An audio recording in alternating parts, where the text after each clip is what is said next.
Olá, bem-vindos à nossa exploração de hoje. Vamos mergulhar numa verdadeira joia da nossa culinária, né? O doce de leite mineiro. Delícia! Pois é, a gente fuçou umas receitas bem tradicionais, sabe? Aquelas de Minas mesmo. Pegamos dicas, tentamos entender a ciência por trás. A química da cozinha, né? Exato. O objetivo aqui é desvendar por que ele fica tão aveludado, com aquela cor caramelo linda. E um sabor... um sabor que abraça. O que faz o autêntico mineiro ser diferente? Bom, vamos lá. Vamos sim. Para começar, a lista de ingredientes é bem curta, né? Parece fácil até. Leite integral fresco, açúcar cristal e o tal do bicarbonato de sódio. Aí, às vezes, baunilha. A base é essa. Mas aí é que tá, né? A qualidade, o tipo de cada um. Isso muda tudo no final. Imagino, o leite, por exemplo. Tem que ser integral e fresco. As vecegas batem muito nessa tecla. O teor de gordura. É ele que dá riqueza, cremosidade. Quanto mais gordinho o leite, mais, assim, untuoso fica o doce, sabe? Mais aveludado. Faz sentido, gordura igual cremosidade. E o açúcar? Por que cristal? Olha, o cristal parece ser o preferido mesmo, em vez do refinado. Algumas fontes dizem que é porque ele dissolve melhor ali no comecinho, no leite ainda frio ou morno. Para não empelotar antes de ir pro fogo. Isso, facilita a mistura inicial, fica mais homogêneo desde o começo. Legal. E a baunilha? Entra como? Só um charme a mais? Basicamente, sim. A baunilha, seja a fava ou uma essência boa, né? Ela é um complemento de aroma. Dá aquela camada extra de perfume, de sabor, que enriquece, claro. Mas ela não mexe na estrutura do doce, entende? O coração da receita é mesmo o leite, o açúcar e, bom, o próximo ingrediente. Já sei. Chegamos nele. O bicarbonato de sódio. Esse aí parece que gera um monte de dúvida, né? Quase um ingrediente secreto, mas tão comum. Ele mesmo.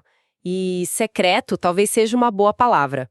Não por ser raro, claro, mas pelo papel fundamental que ele tem e que muita gente nem imagina. É mesmo? Olha, todas as receitas tradicionais que a gente viu são bem claras. O bicarbonato de sódio é indispensável. Não é tipo, se quiser põe. Não, ele faz parte da identidade do doce mineiro. Caramba! E o fascinante é como essa pitadinha, né, de pó branco consegue fazer tanta diferença lá na panela. Orquestra umas transformações bem importantes. E que transformações são essas? O que ele faz de tão essencial? São basicamente 3 coisas super importantes. Primeiro, ele acelera a reação de Maillard e a caramelização. Aqueles nomes da química. Simplificando, ele ajuda o açúcar e as proteínas do leite a dourarem mais rápido e de forma mais intensa. Daí vem aquela cor caramelo bonita e o sabor mais complexo, com notinhas tostadas. Entendi. Ajuda a dar a cor e o gostinho. E a segunda coisa? A segunda é talvez a mais crítica para a textura que a gente ama. Ele evita a cristalização do açúcar. Opa, como assim? Durante aquele tempo todo cozinhando, o açúcar, a sacarose, quer formar cristais, sabe? Isso deixaria o doce arenoso, açucarado na boca. O bicarbonato muda um pouquinho o pH ali da mistura e dificulta essa formação de cristais. Peraí. Então é o bicarbonato que faz o doce ficar lisinho, sem aquela areia de açúcar. Gente, eu achava que era só pra cor. Pois é, muita gente pensa isso. A cor é importante, sim, é a terceira função. Garantir aquela cor caramelada típica, porque ele acelera a caramelização, como eu disse. Mas a textura lisa, sedosa, isso é graças a ele. Que revelação. Pular o bicarbonato, nossa, ia comprometer muito. O doce ficaria mais pálido ou demoraria uma eternidade para pegar a cor. E o pior, arriscaria totalmente a textura final.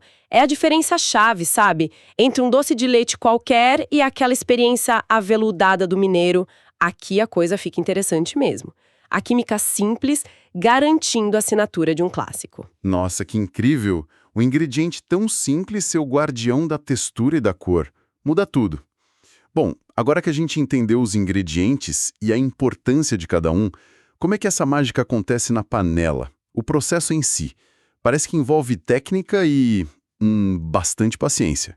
E começa pela panela, né? Começa assim. A panela não é detalhe, não. Estratégica. A recomendação que a gente mais vê é usar uma panela de fundo grosso Fundo grosso. Por quê? para distribuir o calor por igual. O ideal mesmo seria a cobre, que conduz super bem, ou alumínio batido, pesado também. Um fundo fino esquenta demais em alguns pontos. E aí queima. Exato, faz o doce grudar, queimar no fundo, e aí já viu, sabor amargo. E gosto de queimado em doce de leite, ninguém merece. É difícil disfarçar depois. Imagino. E se não tiver de cobre ou alumínio pesado? Bom, aí uma panela antiaderente boa, mas que também tenha o fundo espesso, sabe? Ajuda a diminuir o risco de grudar e queimar. É uma alternativa. Entendi. O fundo grosso protege do calor direto, cozinha mais suave. Beleza, panela certa na mão. E os primeiros passos no fogão? O comecinho é tranquilo. Coloca o leite, o açúcar, o bicarbonato na panela. Pode ser fora do fogo ou já no fogo baixo. Mexe devagar, só até o açúcar dissolver bem no leite. Só misturar. Isso.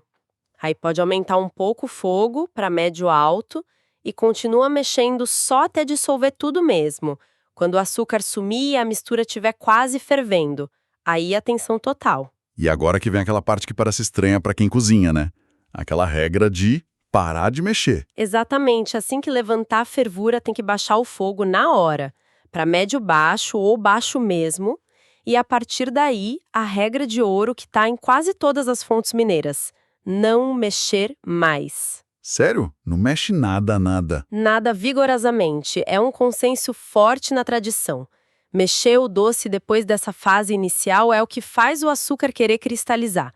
É o que causa aquela textura granulosa que o bicarbonato tá lá justamente para evitar. Caramba. Não mexer mais por, horas. Tem que confiar muito no processo. E o que a gente faz então? Fica só olhando? Basicamente, o único trabalho que algumas receitas indicam é tirar, com cuidado usando uma peneira fininha, a espuma que vai formando em cima. Ah, aquela nata que sobe. Isso.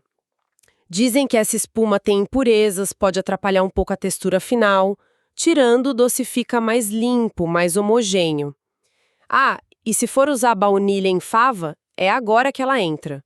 Depois de baixar o fogo e parar de mexer, coloca a fava lá para ela soltar o aroma devagarinho. Entendi. Tira a espuma, põe a fava se quiser e... espera. Aí entra a famosa paciência mineira, né? Totalmente. As fontes falam em tempos longos, 2 horas e meia. Sempre no fogo bem baixinho. Li uma frase ótima. O segredo está em cozinhar com calma, como nas fazendas. O doce precisa conversar no fogo baixo até ficar sedoso. Parece que a calma não é só charme, é técnica pura. É pura técnica, sim, disfarçada de tranquilidade. Esse cozimento longo, lento, sem ficar mexendo, é chave por vários motivos. Primeiro, a água do leite evapora devagar, de forma controlada.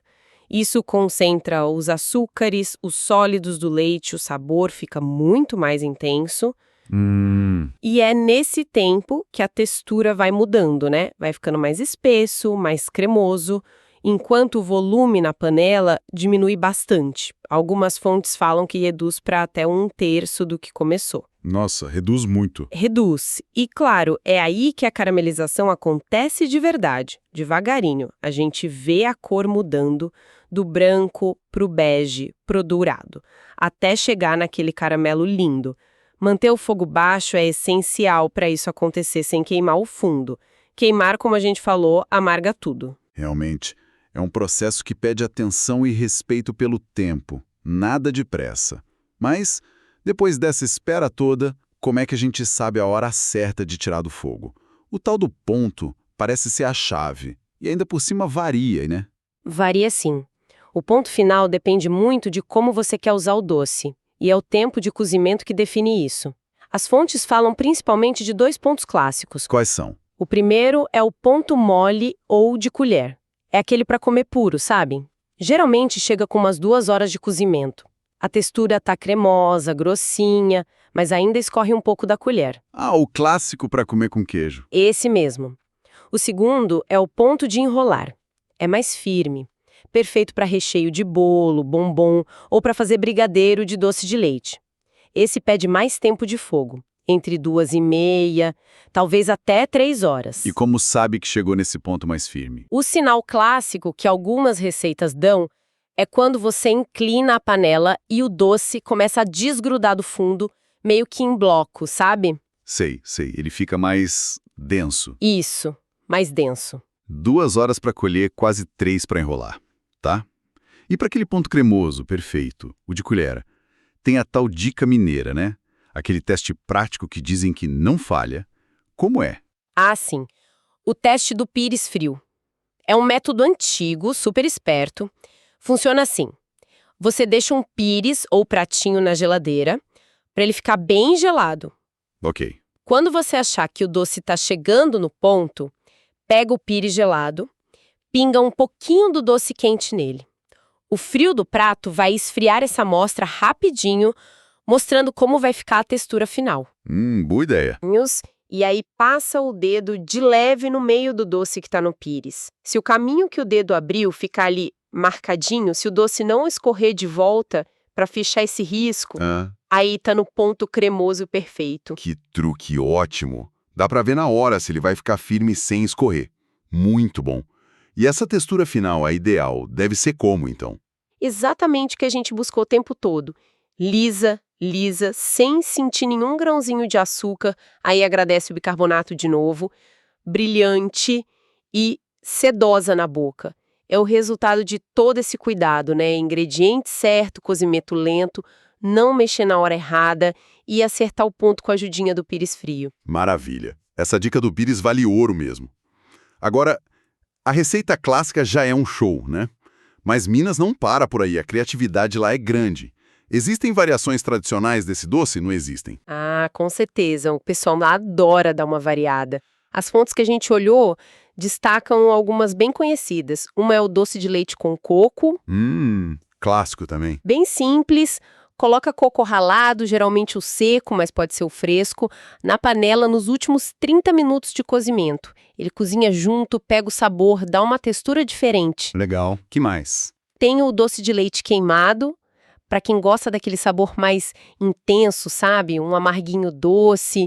É só deixar cozinhar um pouco mais, passar um pouquinho do ponto tradicional, a cor fica um marrom mais escuro, o cheiro de caramelo fica mais forte. Entendi. Para quem gosta mais forte. E tem um que chamam de creme de leite mineiro, que na verdade é um doce de leite super enriquecido. No finalzinho do cozimento, quando está quase pronto, adiciona um pouco de nata fresca, aquele creme de leite bem gordo e mistura devagar. Fica, nossa, uma cremosidade extra, quase absurda. Uau! Coco queimado com nata, todas parecem ótimas, partindo daquela mesma base cuidadosa. E pensando em quem ficou animado para tentar em casa, depois de tudo isso que a gente falou, parece que o kit básico de utensílios é bem específico, né? É sim. Aquela panela de fundo grosso é essencial. Uma peneira fina para tirar a espuma. Uma colher, mas só para o comecinho para misturar. O pires frio para o teste do ponto, que é crucial. E depois, claro, potes de vidro para guardar. As fontes até falam para evitar plástico, né? Perfeito. É isso mesmo. São as ferramentas que ajudam a técnica a funcionar, né? A panela para o calor controlado, a peneira para limpeza, o pires para acertar o ponto e o vidro para conservar bem. Então, resumindo essa nossa conversa, o que fica claro é que o doce de leite mineiro autêntico é muito mais que só juntar ingrediente, né? Bem mais. É uma combinação cuidadosa de ingredientes de qualidade e óleo bicarbonato aí brilhando como ator principal. Uma técnica de cozimento que exige precisão, controle de fogo baixo, a regra de ouro de não mexer e, claro, muita, mas muita paciência. É menos uma receita e mais um método, quase um ritual. Exato, e quando a gente entende esses porquês, né? Por que o bicarbonato é tão importante? Por que não pode mexer depois? Por que a panela tem que ser assim? Por que tem que ser devagar? Isso muda a nossa relação com o doce. Muda mesmo. Deixa de ser só gostoso e passa a ser algo que a gente admira pela inteligência do processo. Tem ciência ali, tem arte. É isso que faz a diferença sensorial do doce mineiro tradicional, textura, cor, sabor, para um doce feito de qualquer jeito, na correria. É o respeito pelo método que gera aquele resultado único. Totalmente. E pensando nisso tudo, na precisão, no controle da temperatura, no medo de cristalizar, na importância do cozimento lento, Fico aqui com uma coisa na cabeça, uma curiosidade. Será que fatores do ambiente, coisas sutis como, sei lá, a altitude de uma fazenda na serra, ou a umidade do ar num dia chuvoso, coisas que mudam tanto dentro de Minas mesmo e pelo Brasil, será que isso poderia afetar um pouquinho o tempo exato de cozimento, a evaporação da água, talvez até a textura final desse doce que parece tão sensível? Olha, é uma ótima pergunta. Faz todo sentido pensar nisso. Talvez essas pequenas variações, essa interação com o clima, com o lugar, sejam também parte do segredo, né? Parte do que dá identidade para cada doce, de cada fazenda, cada região. Fica aí a reflexão para a gente ter na próxima colherada dessa maravilha. Uma bela reflexão para fechar. A alma do terroir até no doce de leite. Interessante.